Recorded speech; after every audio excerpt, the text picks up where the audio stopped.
Hi, I'm Coral. This is Coral Gardens. It is July. Oh, I don't know. These are very cute melons. Maybe not my favorite flavor, because anything musk is not my favorite. Elon especially. But stop saying I'm a weird flower.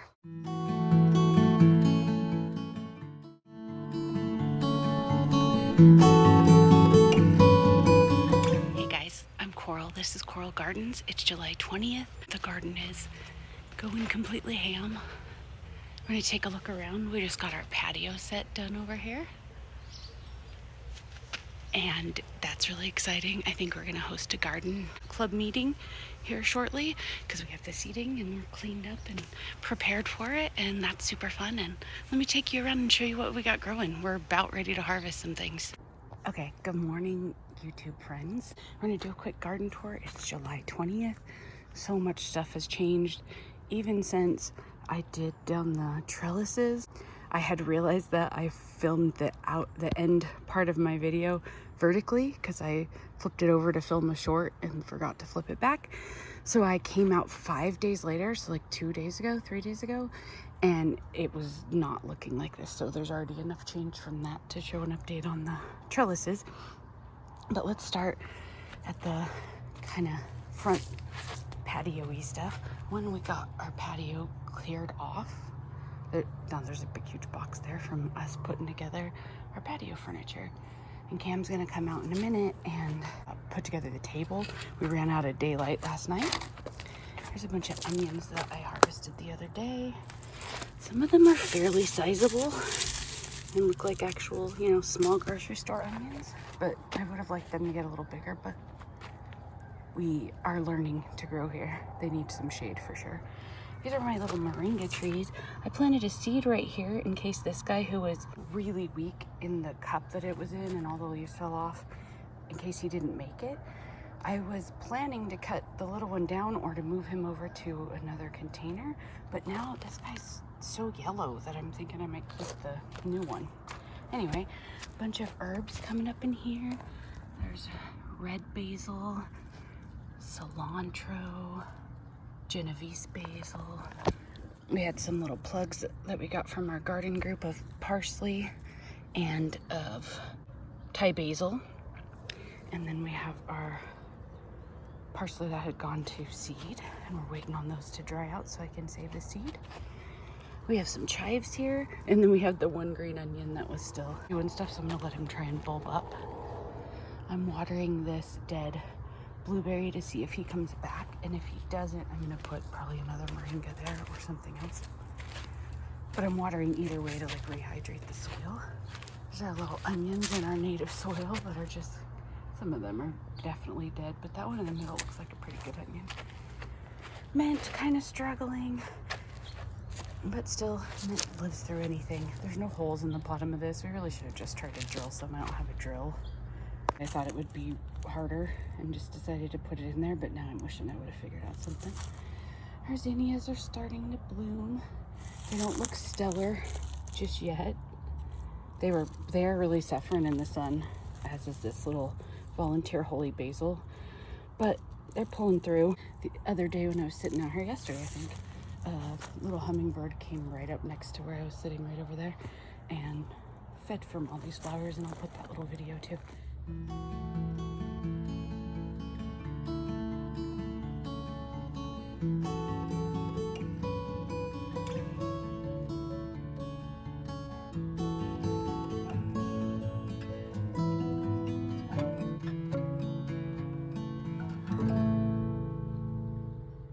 This little bag I planted a baby Bubba, my brain is broken, a baby Bubba okra. And then I had already planted carrots in here, and now they're starting to come up as well. I have no idea what that is. I might let it grow till I can see. The waffle garden beds, almost everyone has fruits. Definitely everyone is flowering, even the little sad guys like that little cantaloupe. I think that this guy, he's starting to harden up. He's turned yellow and starting to harden up, so we might have a very early spaghetti squash. corn in this one especially is looking great. These were planted the earliest. There's a nice big watermelon down there. A couple of our watermelon are oblong, and I'm not sure if it's because they didn't get pollinated completely. I have to water overhead, and I think that I may be disrupting the ability for them to get all the way pollinated. So what I've been trying to do, one, because they really need it. They're like, especially the corn, it used to recover immediately when the sun went down. It would start looking better, but now it's gotten still rolled up when the sun has gone down for hours after. So I've just started watering so it can recover better overnight. And it's actually really nice because then I come out and I can do a lighter watering in the morning. We have really sandy soils, and the soils make it so the water just goes straight through. And so it needs frequent watering, especially in 100-degree weather. So it's kind of easier. And the other bonus to that is all these flowers are open in the morning, and it's really hard to water around them without ruining the pollen or getting a baby bee, and I don't want to get them. So I'm watering the things that are flowering really well at night when the flowers are closed, and then a little less so in the morning. I don't have to worry about it as much. There's some ants in there, but look at that beautiful squash flower. This big old huge leafed guy. I don't think we know what he is yet. I haven't seen any female squash just yet. Watch me be surprised and find a full one down here. Nope, nothing yet. So we'll see soon. Still haven't put those tomatillos in the ground. If I don't do it soon, they're never gonna recover. I put out the last of the peppers and a tomato and eggplant, and the only thing that survived is the eggplant. So I'm gonna see about trying to just stick that in the ground too and give it a chance. Our sunflowers and amaranth are doing well.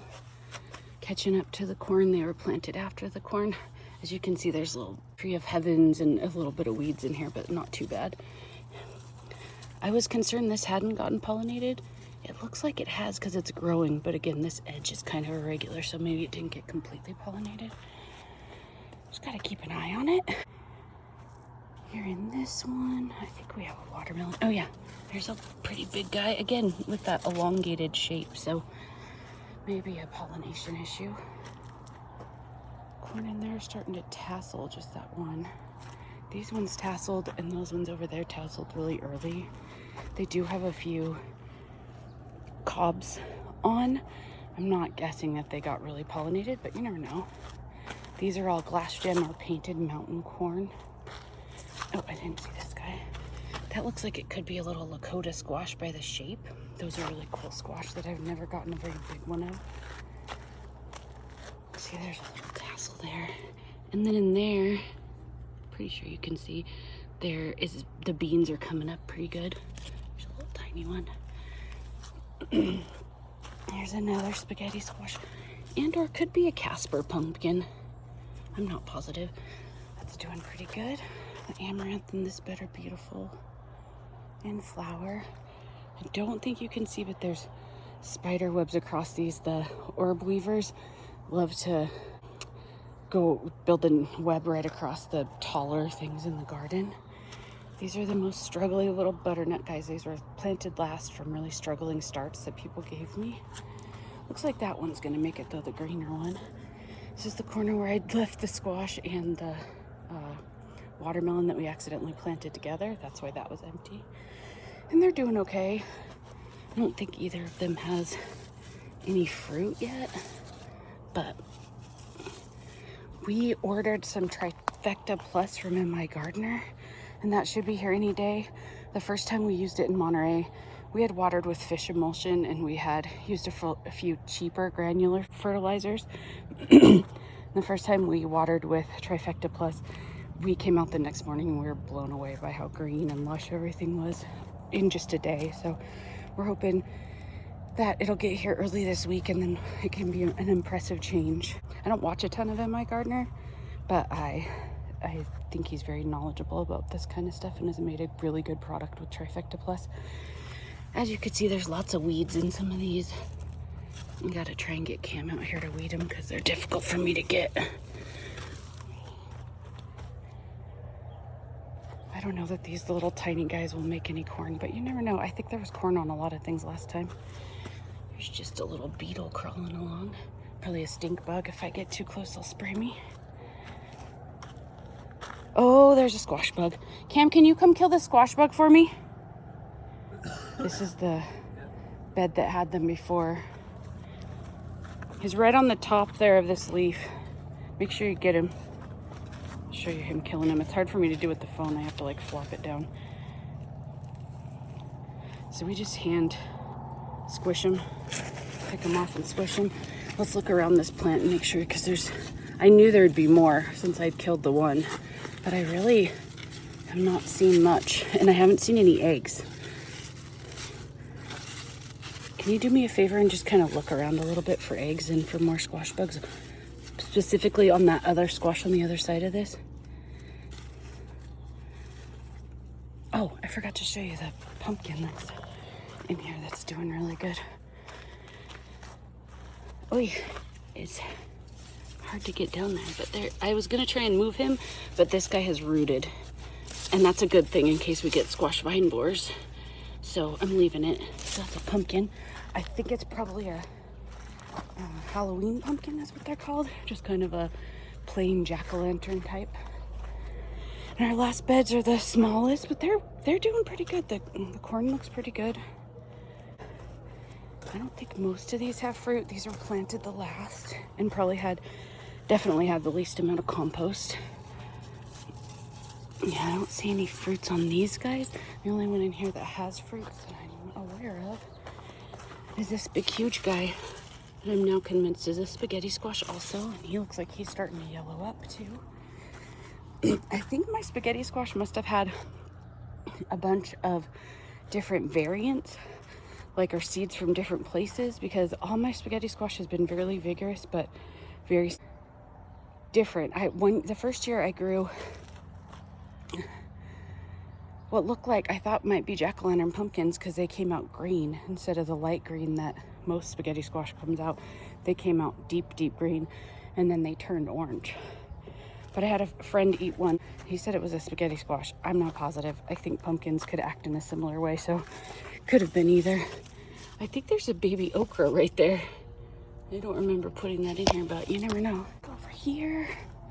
Told myself I was gonna say less. I think I have a little bit less than last time, but the sweet potatoes look like they're doing really good. I'm gonna take off a few of these more sunburnt leaves from when we transferred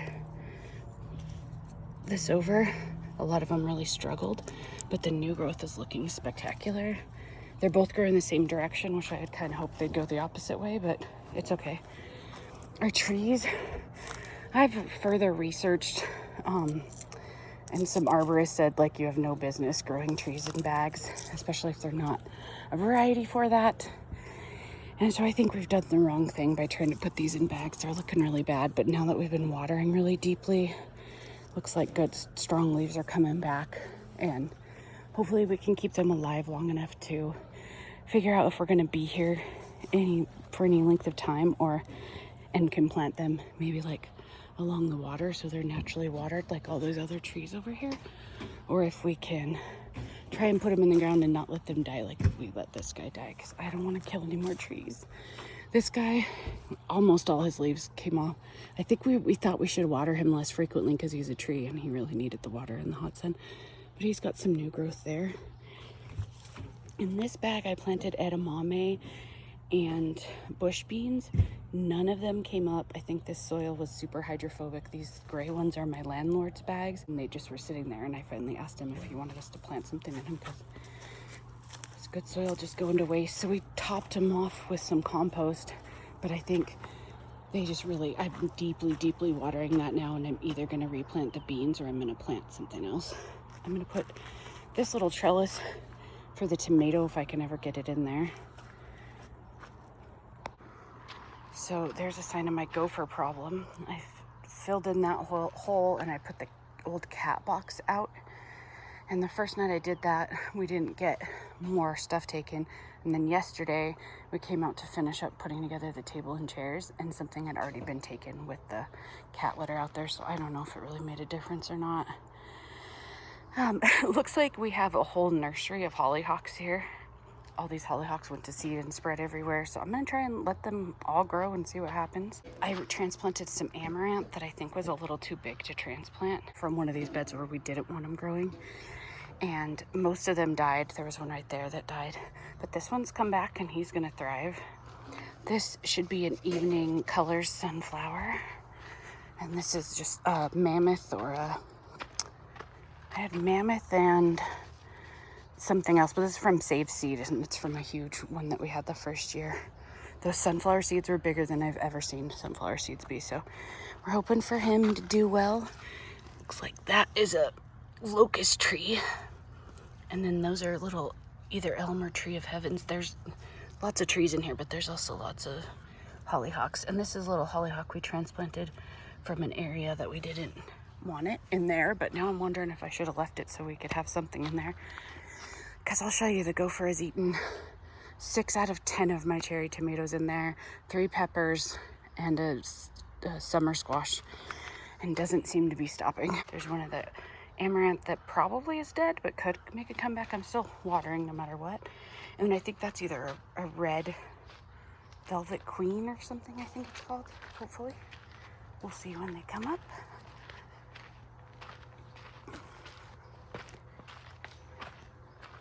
Okay, I'm just gonna finish putting together that table, and then I'll show you hopefully by the end of the garden tour.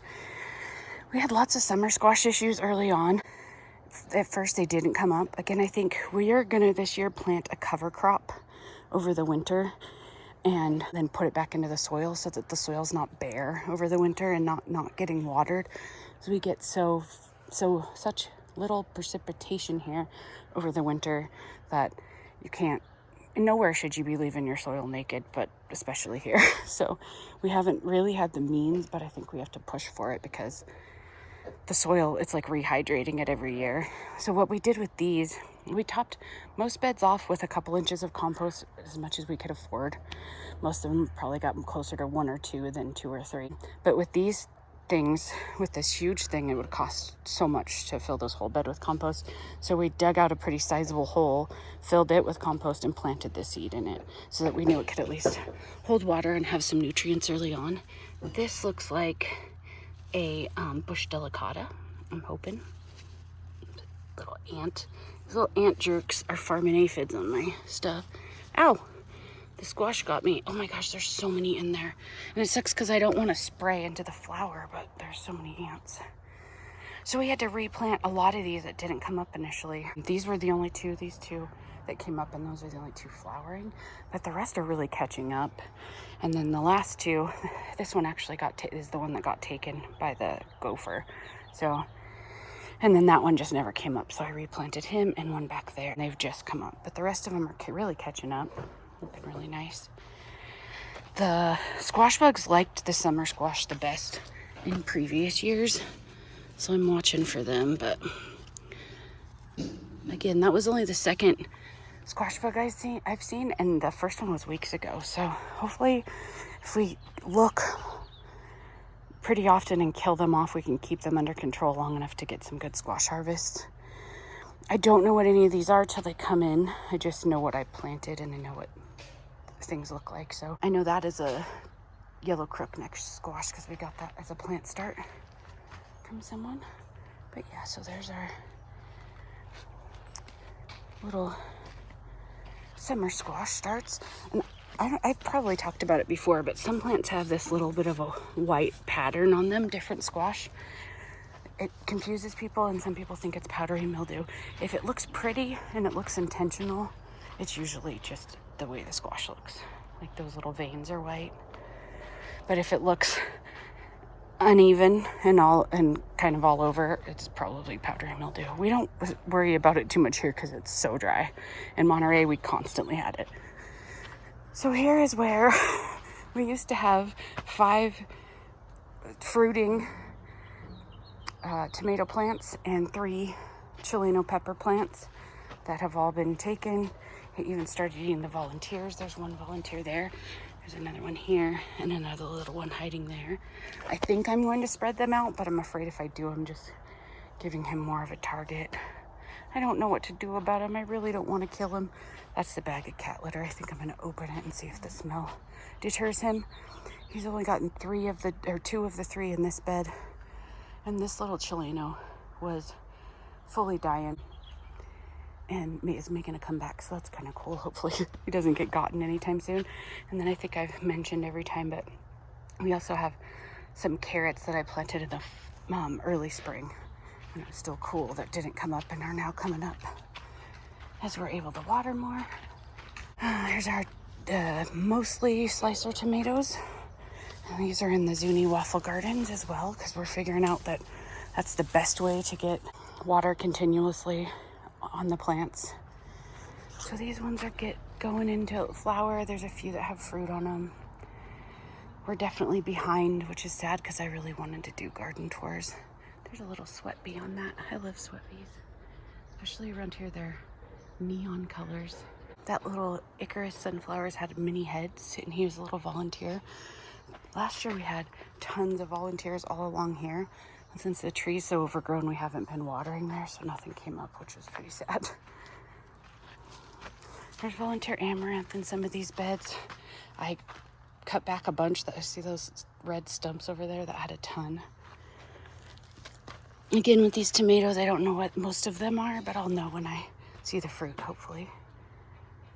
Go under here. Oh, these trees everywhere. Trees are our biggest weed, and they're the worst ones. These are definitely harder for me to weed than regular beds, but everything's kind of hard. Oh, I don't know what that guy's gonna be. Light green, I don't know. Maybe a Hungarian wax pepper, because I was trying to grow those in lieu of Chilenos if I couldn't find Chilenos, but I found Chilenos. And then this one is a shishito. My peppers, this is the best my peppers have ever looked. We had them fully shaded for a while, and I think they needed that, and now they're happily a little less shaded. We have a huge Chileno here. I'm thinking of just picking him and throwing him in our pepper jar that we have existing. Look, it has a couple on. There's a baby one here. Oh, a couple baby ones on this one, because we won't have enough to can for a while, and that's what I'd like to do with them. But I think I could just throw him in the brine of another store-bought Sierra Nevada pepper, Chileno pepper, and he should just brine up, right? I don't think there's any harm in that. Back here, ones I started from seed that are starting to flower and doing really good, and a couple that were gifted to us. There's an eggplant doing pretty good. It looks like it's about to flower there. And another eggplant here. Eggplants are crazy. Some varieties have huge spines where you wouldn't expect it. And then at the end here, I planted bush beans that are just coming up. Whew. These are wearing me out, especially bending over a bunch, and especially after I just watered. I usually do them in the opposite order, but I was realizing, now I'm in my sun, but you're missing the garden in the beauty of the sun coming up. So try and just get out of my own way with my shadows and see which video looks better. There's a bunch of amaranth in front of that little tomatillo. And here's a little volunteer tomatillo. So we'll have 3 plants even if we don't get more.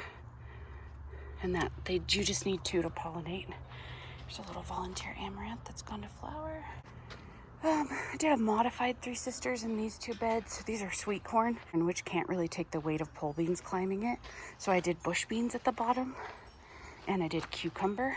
Most of the cucumbers didn't come up. I replaced them with a couple that friends had given me, and then one came up in the corner here. So we're gonna have 3 different kinds of cucumber here. And I left this here so one of them could climb up there, but we'll let them ramble otherwise. These are the healthiest cucumbers I've ever grown, I'm not gonna lie. Cucumbers hate the heat here. They hated the moisture in Monterey, so both places I tried to grow them, I did really poorly. In this bed, I planted, this is where our onions were. We had a little aquaphor here. There's still a couple onions that are growing on, but most of them we harvested because the greens weren't looking like they could help them get any bigger, or the necks had broken. I'm gonna pull this little grass. These are very ready to seed the whole garden. So I'll get rid of those. So in that aquaphor, we also let way too many purslane grow, and then this one, way too many arugula volunteers grow. So I think it kind of drowned the onions out. But so next year we're gonna do the same thing, and I'm guessing we can get really big, proper onions. We have okra planted all down the middle. I don't know if you can see it. There's one, and there's one. There's a little okra here as well, and an arugula, and then some red rat's tail radish that are big radish that you don't grow for the root itself. You grow for pods. So you don't grow it for the little radish root. You grow it till it seeds, and then you eat the seed pods. And it grows really tall and pretty and makes really long, cool pods. This is where we've had arugula in a pot there. And for the last 3 years, we've let it just go crazy. So we have a lot of arugula volunteers all over the garden, and this whole aquaphor is filled with arugula. The bees love it. They're all over it all the time. So it gives them nice early food, and it just gives us a little beauty and a little wild area of the garden. Now we'll start on the trellises. Oh, Cam got the table put together. So there's our patio set. 6 chairs and a nice table. You want to do the honor? Go ahead, it's all you. We're gonna hopefully get an umbrella at some point, but we're also gonna try and put that last sail shade up on the trailer here to this trellis and give ourselves some permanent shade. This area is pretty well shaded by trees, but not well enough to keep it completely shaded, and I'd like to keep it shaded for its own good and for our comfort. My son won this patio set from his tribe.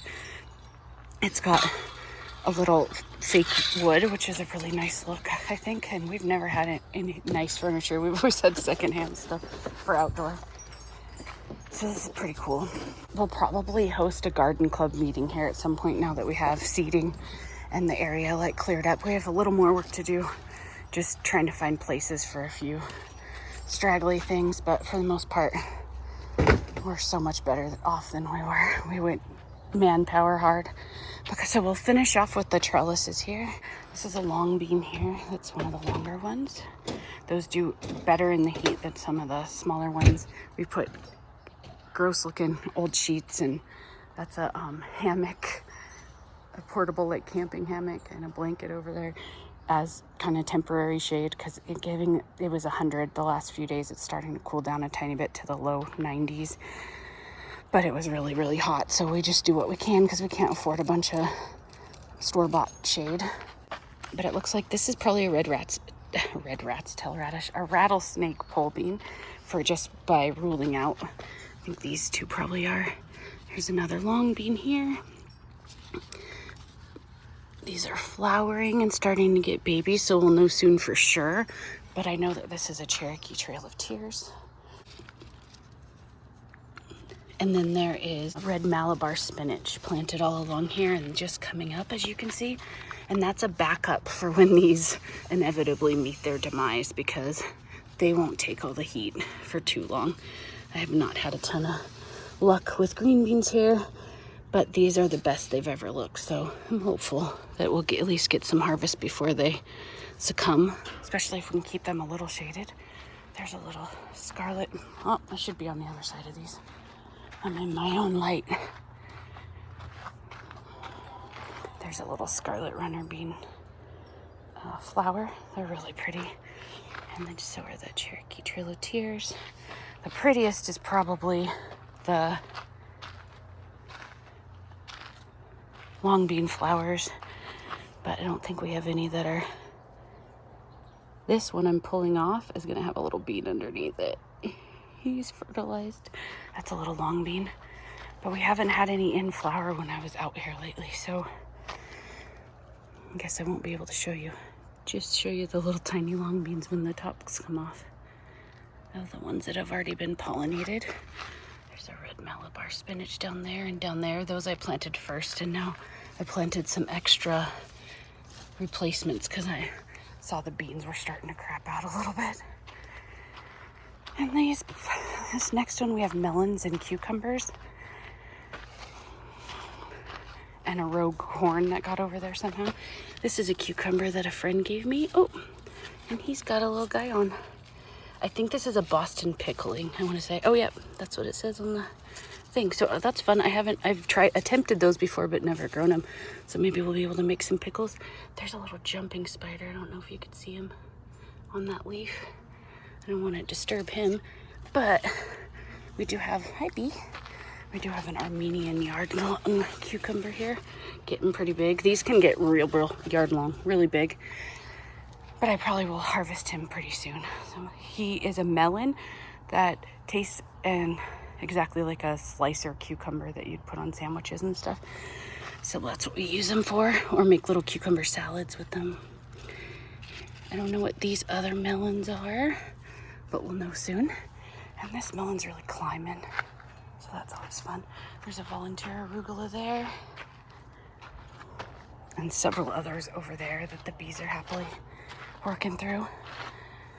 I love the little tendrils on these things, how they just wrap around everything, climb their way right up. On this side we have melons, I think, on every one of the plants. So we have this oblong watermelon that's growing really well, getting bigger and bigger. We have multiple kajaris on this one. There's a little kajari there. There's a tiny little mini one there. Get out of my light again. There is another little kajari right here. These are very cute melons. Maybe not my favorite flavor, because anything musk is not my favorite. Elon especially, but this is a silver Yamato watermelon baby. And here is a little cantaloupe baby. I've never grown cantaloupe. My son likes them. And I know a lot of people like them. I'm not a fan. Oh, that one didn't get pollinated. You can tell he's kind of squidgy, but I'll leave him until he wants to fall off. Just in case. Whew. On this side of the trellis, here's those volunteer arugula. They're always swimming with bees everywhere. And these guys have finally started to flower. There's some on my last planted beds. We were just kind of digging them as we went along. There's a little flower. Don't see any females yet. Don't know what these are. We will know soon.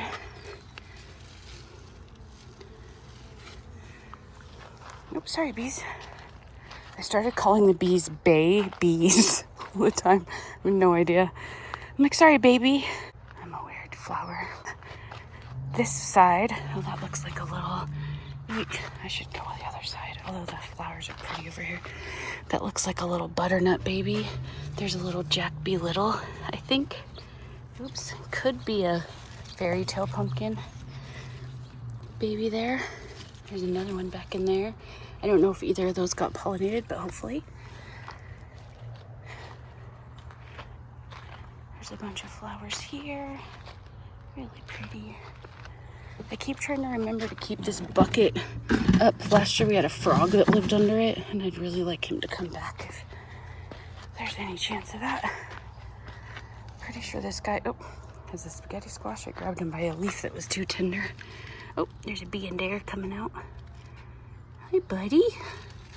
I'm not afraid of bees at all. No, it's funny. I don't think I was ever super afraid, but when you're like young and they come at you and you're like, ah.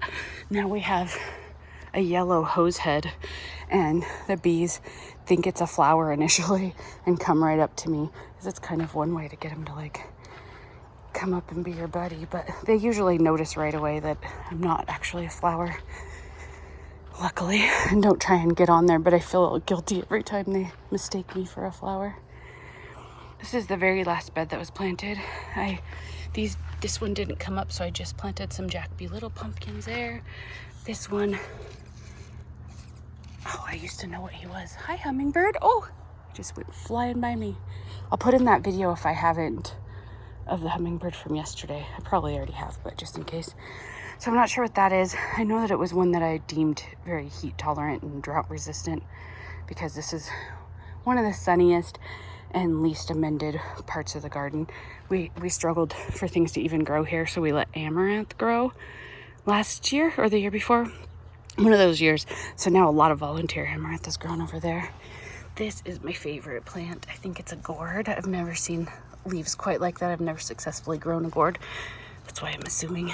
I think I put a gourd there too because, again, heat tolerant and drought resistant, I think. But I love the look of those leaves. They just remind me of like a pumpkin leaf in a drawing. I've been watching so much British TV. I've been watching British Love Island. I watch a couple British garden YouTubers, and we've been watching Taskmaster. And so I feel like I'm developing random British slang and accents. This is a volunteer butternut that is very vigorous. It started before anybody else was growing. So we did not dig out this bed because of him. I did plant a loofah there that I have not seen come up yet. And then I planted a Chinese melon from our garden group there, which I've never tried and I'm excited to. I think I need to take these big amaranth out. I don't want to hinder the squash growth, but they're also kind of fun to have, the little pops of red.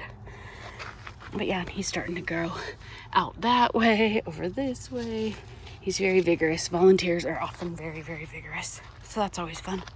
But yeah, so that's the garden in mid-July. And we are just about to start actually harvesting things. Hopefully I can get to some kind of resolution of my gopher problem. And we can salvage some of our cherry tomatoes, and he doesn't get our summer squash because those are some of our earliest producers for the farmer's market. And I don't want him to finish up all the things in that garden and come out here and start helping himself. So we'll do what we have to, but I'm a big animal lover and I don't want to harm him. So we will try everything else first. Hope you guys are having great times in your garden. Hi, little grasshopper, you bad guy. They have not been bad this year, so I never killed them. The first year we were here, they were everywhere like a plague, and they were cutting down our seedlings and stuff, so we would kill them and feed them to the chickens. But this year I just say hello to the little tiny guys I see. So anyway, yeah, that's the garden. Have a great day. Thanks for hanging out with me today, guys. It's always fun to show you what we got growing and talk about all the good stuff and the bad. The gopher would be most of the bad, and a few squash bugs here and there and a little bit of pest pressure, but not too much yet. We'll get there. I'm sure that's going to be the worst part soon. Take care, guys. See you next week. Like and subscribe.